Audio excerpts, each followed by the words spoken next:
is going to knock you down. Listen to me, many of you right now, life's got you up against the rope, and you got to do me a favor. Like, you can't give up. You can't give in. Pain is temporary. Pain is your friend. Pain is going to take you to the next level.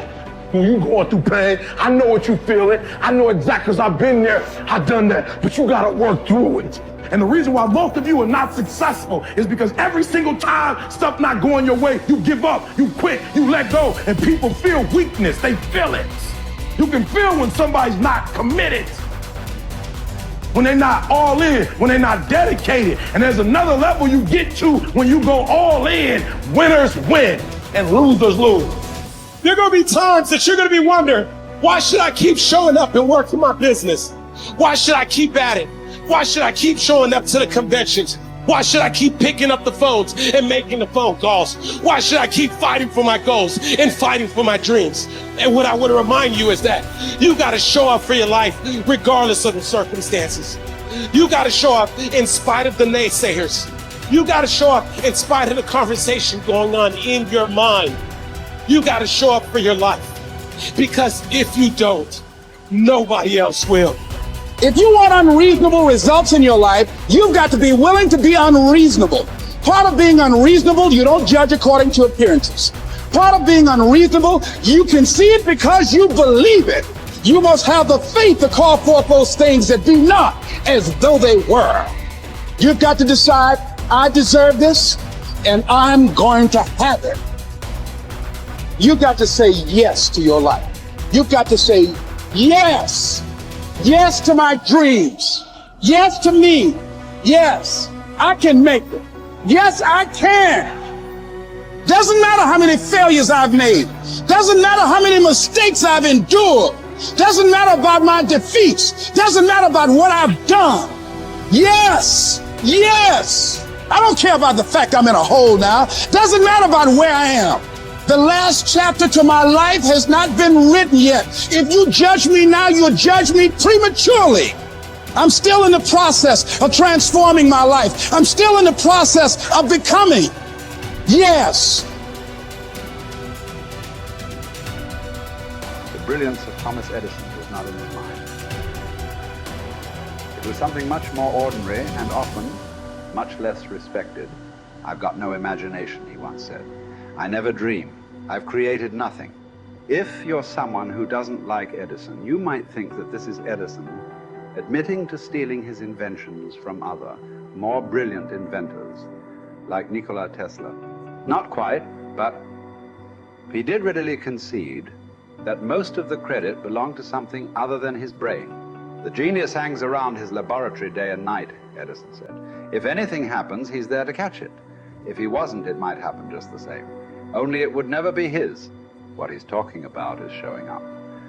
The incredible, underrated power of clocking in every day, putting your ass in the seat, and the luck this seems to inevitably produce. Edison lived in his laboratory and never missed a day. Like Gehrig, even when he was sick, when he was tired, or when visited by tragedy or disaster.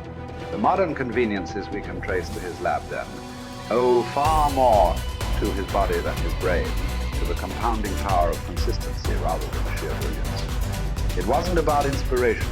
It was about getting to work, show up and try. Get on the treadmill, pick up the violin, script out some sequence, reach out to some clients, read some reports, lift a couple weights, jog 1 mile, cross one thing off the to-do list, chase down a lead. It doesn't matter what it is. All aspects of our life benefit from this circumscribed kind of discipline. Just as long as you do something every day, that is the important thing. Show up. When you're tired, when you don't have to, even if you have an excuse, even if you're busy, even if you won't get recognized for it, even if it's been kicking your ass lately, once something is done, you can build on it. Once you get started, momentum can grow. When you show up, you can get lucky. Is this still hard? Yes. But the good news is that because it's hard, most people don't do it. They don't show up. They can't even do one tiny thing a day. So yes, you're alone out there on the track in the rain. You're the only one responding on Christmas. But having the lead is, by definition, a little lonely.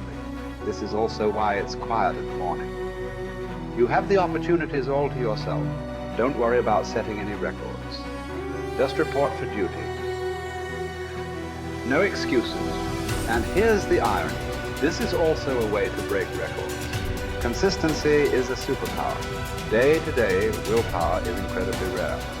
Lowell Gettrig was a solid position player and a good hitter. But his success really was rooted in the fact that he didn't miss many days of work. It's quite likely that had he continued at his normal pace and not been stricken with R's, that he would have put up career numbers that surpassed Babe Ruth. Gettrig wasn't just able to show up despite injuries and fatigue. He also had to push through ennui, doubt, and just plain not feeling it.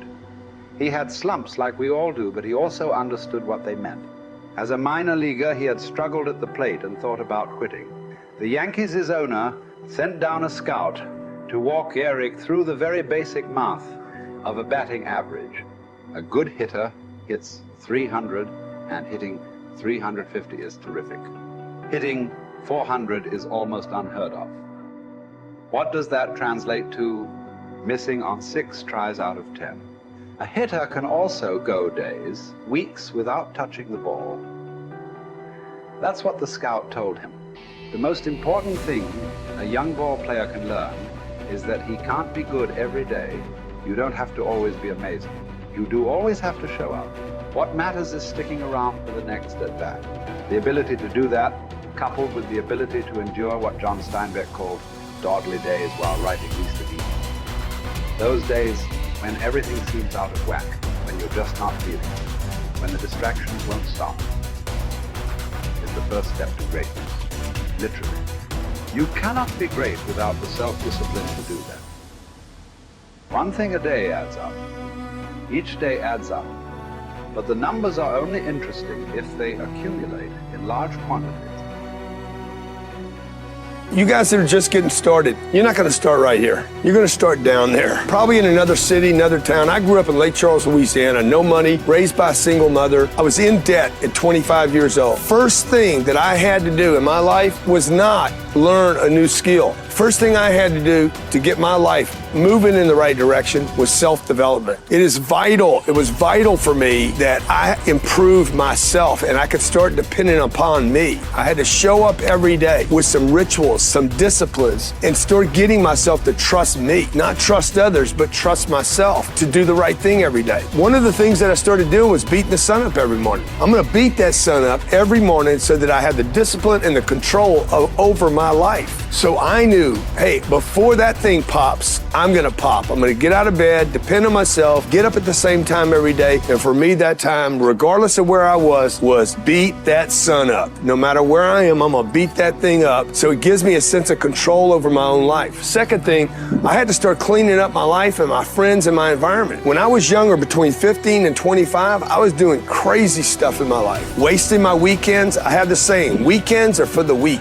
I was drinking, fooling around with a bunch of bad things, bad people. At 25 years old, I cleaned it all up. Quit going to those places. Quit hanging out with people that did not have ethics and discipline in their life. I wanted to build something in my life. I wanted to become someone. And to do that, to become someone in the eyes of the world, just beating that sun up every morning gives me the sense of accomplishment, that I did what I said I was going to do, that I woke up when I said I would wake up, and I start building respect for myself, start believing in myself so that I can go out into the world. And maybe today when I go into this meeting that I'm dressed for, they'll believe in me as much as I believe in me, and that'll show up in a contract, a deal, maybe even some money.